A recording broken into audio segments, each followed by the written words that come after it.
NIRF और NRMU के तत्वावधान में दिल्ली के बड़ौदा हाउस में एक शानदार कार्यक्रम आयोजित किया गया। मौका था रेलवे की ट्रेड यूनियन की मान्यता के लिए नामांकन दाखिल करने का। आइए आपको दिखाते हैं कि कार्यक्रम में सबसे पहले अन्य जो वक्ता थे, सभी वक्ताओं ने इस मौके पर अपनी अपनी बातें रखी और यूनियन की तरफ से क्या क्या किया गया और कितने कर्मचारियों को उसका लाभ मिला, उसके बारे में सभी जो संगठन के कार्यकर्ता थे, संगठन के अधिकारी थे, उन्होंने विस्तार पूर्वक लोगों को जानकारी दी, यानी कि रेलवे कर्मचारियों को पूर्ण रूप से जानकारी दी और संगठन को मजबूत करने के लिए भी सब लोग आगे आए ताकि रेलवे कर्मचारियों की लड़ाइयों को बहुत मजबूती के साथ लड़ा जा सके। इसको लेकर के जितने भी पदाधिकारी थे, जैसे एस के त्यागी जी थे, उन्होंने भी इस बात को लेकर के जोर दिया कि हम सबको मिलकर रहना है और ताकत के साथ लड़ना है और चुनाव जीतना है। जीतने के बाद बहुत सारी लड़ाइयाँ हैं जो हमें रेलवे के से लड़नी है और अपने कर्मचारी के अधिकारियों को लेकर के, कर्मचारियों के जो अधिकार हैं उसको लेकर के हमें लड़ाई लड़नी है। इसी को लेकर के तत्पश्चात आपको बता दें कि शिव गोपाल मिश्रा जी नामांकन के लिए जैसे जैसे आगे बढ़ने लगे, वैसे वैसे देखिए उनके ऊपर फूलों की वर्षा भी होने लगी। कार्यकर्ताओं में इतना जोश था, यानी रेलवे के जो कर्मचारी थे, जो संगठन से जुड़े लोग थे, उनमें इतना जोश था कि वो शिव गोपाल मिश्रा को घेरे हुए थे और चारों ओर से देखिए भीड़ आपके सामने दिख रही होगी, कितनी भीड़ है। शिव गोपाल मिश्रा जी को, एस के त्यागी जी को पूरा भीड़ ने घेर रखा है और फूल, बहुत बड़ी बात है, फूल काफ़ी देर से लगातार शिव गोपाल मिश्रा जी पर बरसाए जा रहे थे और लगातार ये फूल बरस रहे थे। आप देख भी रहे हैं कि फूल किस तरह लगातार बरस रहे हैं और ये कार्यकर्ताओं की खुशी है कि जब उनका नेता उनके लिए खड़ा हो जाता है, उनकी समस्याओं को लेकर के सरकार से भिड़ जाता है, अधिकारियों से भिड़ जाता है, तब ये जोश पैदा होता है उनके कार्य को लेकर के लोगों में। तो आज इस जोश का प्रतीक है ये फूल कि शिव गोपाल मिश्रा ने या एस के त्यागी जी ने कितनी मेहनत की होगी अपने कर्मचारियों के हक की लड़ाई लड़ने के लिए। ये फूल इस बात का प्रतीक है कि शिव गोपाल मिश्रा कितनी तत्परता से, कितने जुनून के साथ अपने कर्मचारियों के साथ, रेलवे कर्मचारियों के साथ खड़े रहते होंगे। ये फूल प्रतीक है उस बात का कि कैसे उन्होंने संगठन को एक रखा, संगठन को बनाए रखा, संगठन के लोगों को इकट्ठा करके ताकत बनाए रखी ताकि सरकार से दो हाथ किए जा सकें और रेलवे कर्मचारियों को उनका हक दिलाया जा सके। ये फूल है उस बात का प्रतीक कि सब मिलकर रहेंगे, सब एक साथ रहेंगे तो अपना हक ले सकते हैं, अपने हक की लड़ाई मिल कर के लड़ सकते हैं। इसीलिए फूल उन पर बरसाए जा रहे हैं। इसके बाद ये देखिए भीड़ कैसे जीने के द्वारा वहाँ तक पहुँची जहाँ इनको नामांकन करना है और ये क्रम लगातार चल रहा था। आगे आगे शिव गोपाल मिश्रा जी और एस के त्यागी जी व संगठन के अन्य पदाधिकारी भी उनके साथ साथ चल रहे थे। इस तत्पश्चात जैसे ही अधिकारी के रूम में पहुंचे तो अधिकारियों ने उनका हाथ मिला के स्वागत किया, वेलकम किया। हमारे देश की परंपरा है कि चुनाव अपनी जगह है, लेकिन संस्कार और लोगों का स्वागत वो हम बहुत शिद्दत से करते हैं। चुनाव एक अलग हिस्सा है, लेकिन मेल जोल, हमारा भाईचारा, हमारी जो संस्कृति है, जो संस्कार है, वो एक अलग बात है। ये देखिए शिव गोपाल मिश्रा जी ने अपने दस्तावेज अधिकारी जी को सौंप दिए हैं। नामांकन हो चुका है, इन्हें नामांकन भर दिया, उन्होंने नामांकन कर दिया है और साथ में एस के त्यागी जी और अन्य जो शर्मा जी हैं वो भी खड़े हुए हैं। और अब नामांकन के दस्तावेज देने के बाद सभी ने मिल करके अधिकारी से 1 मिनट की चर्चा की कि चुनाव को लेकर के एक सामान्य चर्चा थी कि चुनाव आराम से हो जाए, बिना किसी दिक्कत के हो जाए, आपसी भाईचारा बना रहे, किसी में कुछ देश भावना पैदा ना हो, इसको लेकर सर कर्मचारियों ने बात की गई। आप नुकीले कांटों का ताज आपको पहना दिया है। कुछ यूं साझा किए, आइए सुनते हैं। अधिकार छीनना सरल नहीं, ये काम नुकीले कांटों का। तो आप हमेशा नुकीले कांटों पे चले हैं, तो आज जो आपका नॉमिनेशन हुआ है, कर्मचारियों ने आपके साथ बढ़ चढ़ कर भाग लिया है, तो क्या प्राथमिकता रहेंगी? देखिए, जो कर्मचारी ताज पहनाते हैं या जिस तरीके से वो संगठन के साथ जुड़ते हैं, मैं तो ये समझता हूँ कि वही जो नुकीले रास्ते हैं, पथरीले रास्ते हैं, वही हम लोगों के लिए बहुत अच्छा जो है वो समतल रास्ता बनाने का प्रयास करते हैं। आज जो ये 2500 से ज़्यादा लोग इकट्ठा हुए यहाँ पर, हमारे दिल्ली मंडल से, हेडक्वार्टर मंडल से और लेखा मंडल से, मैं उन सभी साथियों को बहुत धन्यवाद देना चाहता हूँ और उनसे और अपने खाली नॉर्दर्न रेलवे यूनियन को ही नहीं, पूरे देश के रेल कर्मचारियों को इस बात के लिए आश्वस्त करना चाहता हूँ कि ऑल इंडिया रेलवे फेडरेशन के जो भी एफिलिएट्स हैं इस चुनाव में पूरी ताकत के साथ विजयी होकर के आवें। जिस तरीके से हम लोगों ने ऐसी मांगों को मनवाने का काम किया है जिसके बारे में कोई कल्पना नहीं कर सकता था, आने वाले समय में हम वेतन आयोग के लिए भी लड़ेंगे, नया वेतन आयोग बैठवाएंगे, वेतनमानों में सुधार कराएंगे, जो हमारे भत्ते हैं उनके अंदर सुधार करवाएंगे, लोगों के प्रोन्नति के अवसर जो काफ़ी हम लोगों ने पहले भी अच्छे कराए हैं उनको और बेहतर कराने का काम करेंगे। हर कैटेगरी के लोगों का सबसे बड़ी समस्या आज के दिन में लोगों की है आवासीय समस्या, उस पर माननीय मंत्री जी से वैसे ही बातचीत हुई है। आने वाले समय में जो हमारे कर्मचारी हैं उनको अच्छे आवास मिले उसकी व्यवस्था को सुनिश्चित कराएंगे। काम के घंटों के मामले में रेलवे में बड़ी विसंगतियां हैं। 8 घंटे से काम ज़्यादा नहीं होना चाहिए, उनसे 12-12 घंटे, 26-26 घंटे और कहीं कहीं पर तो 50-50 घंटे कंटिन्यूस काम लिया जा रहा है। इस व्यवस्था को समाप्त कराएंगे। रेलवे में जो खाली पड़े हुए पद हैं, करीब उनकी संख्या 2.5 लाख से ज़्यादा है, उनको भरवाने का काम करेंगे। और जो हमारे कर्मचारी हैं उनकी वर्किंग कंडीशंस जो हैं कहीं कहीं पर बहुत विपरीत हैं, जिनमें कि वो काम करना चाहते हैं लेकिन बड़ी ही संक्रमण की हालत में उनको काम करना पड़ता है, तो उसको ठीक कराने का काम करेंगे।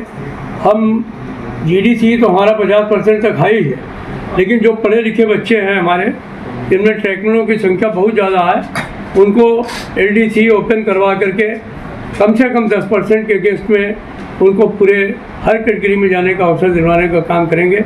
योजनाएं तो बहुत सी हैं, लेकिन ये हमारी प्राथमिकता होगी। सर, जिस तरीके से अन्य ट्रेड यूनियन जो है एनपीएस और ओपीएस को लेके गुमराह कर रही हैं, उस संदर्भ में आपके लिए ओपीएस के लिए क्या कहना?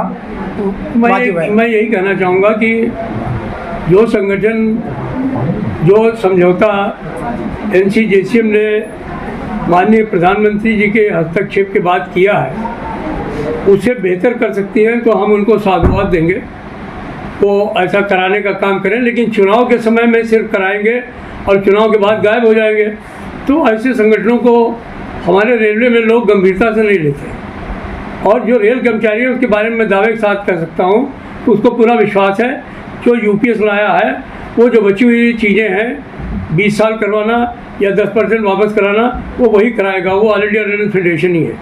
सर, एनआरएमयू के जो अध्यक्ष हैं एसके त्यागी जी मन से खड़े होकर कह रहे हैं कि हम डंके की चोट पर जीत कर आ रहे हैं। मैं त्यागी जी की बात से बिल्कुल सहमत हूँ और उनका आकलन बिल्कुल गलत नहीं है। जो कि हमारे साथियों का, कर्मचारियों का हमारे यूनियन पर बहुत विश्वास है। हमारे मंडल, हमारी शाखाएं, हमारे डेलीगेट, हमारे ब्रांच काउंसलर सब ज़मीन में उतर करके लोगों के बीच में काम करते हैं, तो मुझे पूरा विश्वास है। उसी विश्वास के आधार पर हमारे अध्यक्ष ने बात कही है और मैं उससे बिल्कुल सहमत हूँ कि हम नॉर्दर्न रेलवे मेंस यूनियन में जीतेंगे ही नहीं, बहुत अच्छी बड़ी जीत हम लोग की। सर, आपको इंडिया ही नहीं, आपके विदेश के लोग भी देख रहे हैं और रेल कर्मचारी भी देख रहे हैं, उनके लिए क्या संदेश है? यही संदेश है कि अब हम लोग रणभूमि में हैं, इस चुनाव में अपनी पूरी ताकत को लगाना है।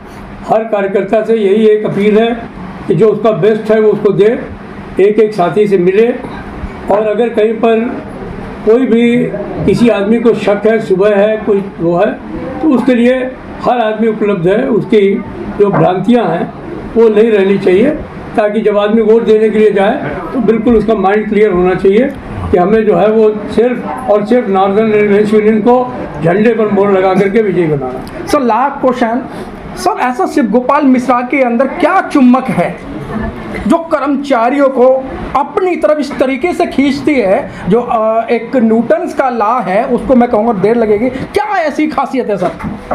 तो मैं तो यही मानता हूँ कि शिव गोपाल मिश्रा में ऐसी कोई खास बात नहीं है। ये जो हमारे कार्यकर्ता हैं उन्हीं के अंदर चुंबक है जो शिव गोपाल मिश्रा को अपनी ओर खींच लेते हैं। मैं अगर आज कुछ कर पा रहा हूँ तो उन्हीं के प्यार से, उनकी शुभकामनाओं से ही कर पा रहा हूँ। ठीक है, धन्यवाद सर।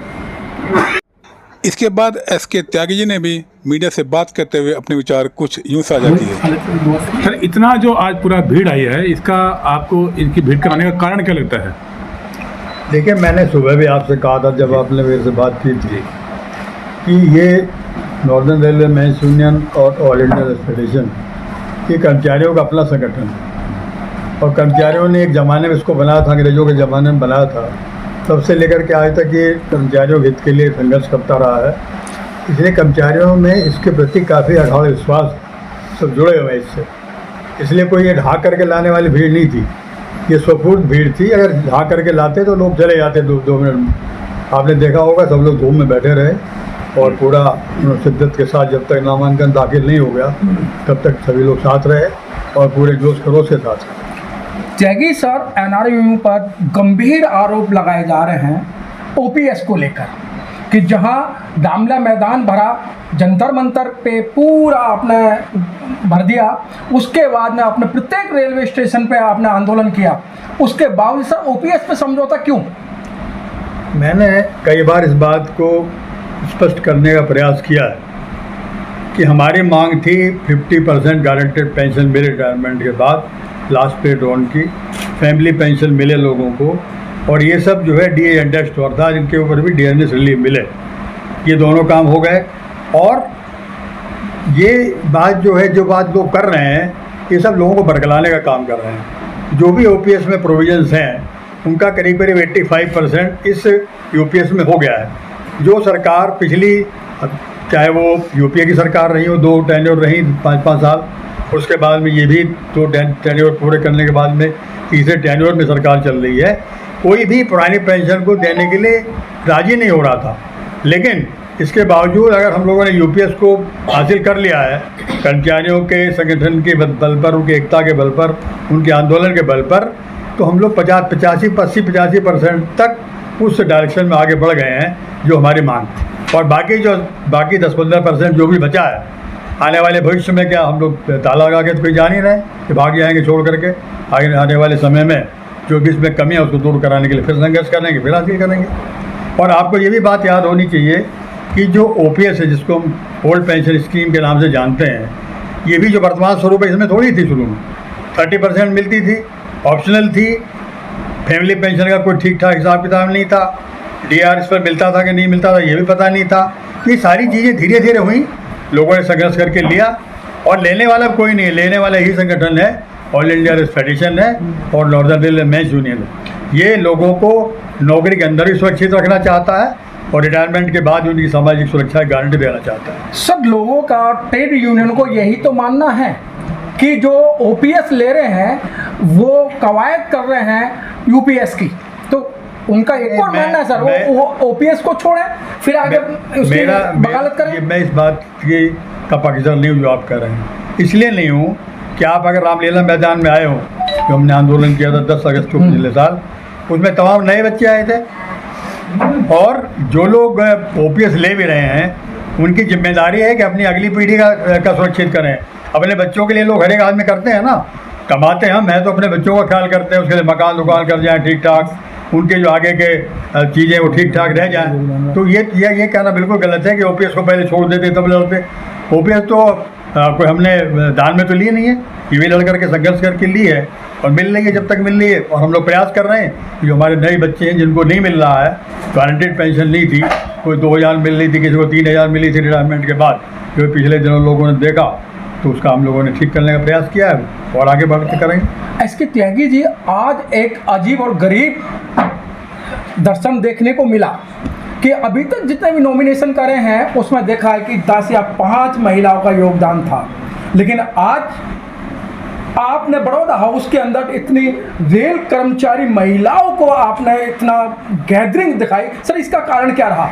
इसका कारण ये नहीं है कि ये कोई एक दिन में हो गया है। नॉर्दर्न रेलवे मैन्स यूनियन और ऑल इंडिया फेडरेशन ने आज से करीब 2.5 दशक पहले इस बात को समझा कि महिलाओं को जब तक आंदोलन में नहीं जोड़ा जाएगा तब तक आंदोलन संपूर्ण नहीं हो सकता।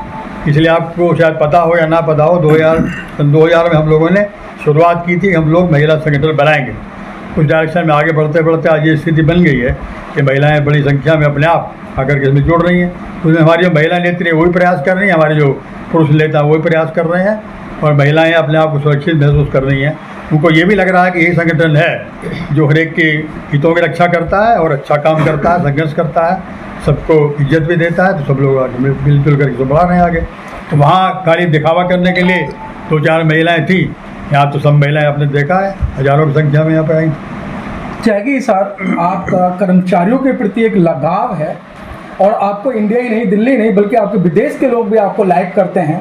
तो कर्मचारी, जो युवा कर्मचारी हैं, उनको क्या संदेश देना चाहते हैं? युवा कर्मचारियों को हम लोग यही संदेश देना चाहते हैं कि हर जगह प्रयास होता है कि एकता को तोड़ा जाए, और जो भी मालिक होगा, मालिक और नौकर की लड़ाई है ये। मालिक नौकर की लड़ाई में मालिक का प्रयास यही होता है कि मैं अपना जो लेबर के जो वो है उसको छिन्न भिन्न कर दूँ, तोड़ दूँ, ताकि एकता के साथ मेरे खिलाफ कभी खड़े ना हो। पर ये प्रयास हर एक जगह हमेशा होता है। तो भारत सरकार भी इस प्रयास को कर रही है, पुरानी सरकार भी कर रही थी। जब आज़ादी के बाद जो कांग्रेस ने अपनी सरकार बनाई तो सबसे पहले इस आंदोलन को तोड़ करके दो फेडरेशन बनाने का काम किया। इसी तरीके हर एक राजनीतिक पार्टी जो है वो प्रयास कर रही है कि वो अपने अपने लेबर सेल खड़ा करे। बच्चों को भ्रमित नहीं होना है। अगर बृहद एकता रहेगी, हम लोग सॉलिडिटी के साथ जुड़े रहेंगे, तभी अपने हितों की रक्षा कर पाएंगे और अपनी बेहतरी भी कर पाएंगे। और भारतीय रेलों को इसी स्वरूप में अगर किसी ने बचाया है तो ऑल इंडिया फेडरेशन और नॉर्दर्न रेलवे मैन्स यूनियन ने बचाया है। वरना आपको याद होना चाहिए कि जब यूपी की सरकार थी तो जो उस समय के हमारे उसके प्लानिंग कमीशन के वाइस चेयरमैन थे, वो उन्होंने 2 बार चिट्ठी लिखी रेल मंत्रालय को कि आप भारत की रेलें ही कौन से सुरखाव के पर हैं जो प्राइवेट नहीं हो सकती। सारी दुनिया की रेलें प्राइवेट हो गई हैं, इनको प्राइवेट किया जाए। तो ये अहलुवालिया साहब ने चिट्ठी लिखी थी। लेकिन रेल मंत्रालय को ये बात पता थी कि जब तक ARF है, जब तक इसका कैडर है, जब तक नॉर्दर्न रेलवे मैन्स यूनियन है, हम इसमें सफल नहीं हो पाएंगे। इसलिए छिटपुट प्रयास होते रहते हैं, लेकिन फिर भी वर्तमान स्वरूप में रेल बची हुई है। और कई कमेटियों के रिकमेंडेशन के बावजूद कर्मचारियों की संख्या में वो कमी नहीं हो पाई है, उसको 10 लाख से नीचे कोई ले जाए। और जब तक ARF है, लोग इसके साथ जुड़े हैं, तभी तक ये संभव होगा। इसलिए नए बच्चों को इस बात का ध्यान रखना चाहिए कि लोग तरह तरह की बातें करके आएंगे उनके बीच में, लेकिन सही बात को समझें और अपनी एकता को बना करके रखें। यही मेरा उनसे संदेश है। बहुत बहुत धन्यवाद सर, आपने हमें समय दिया।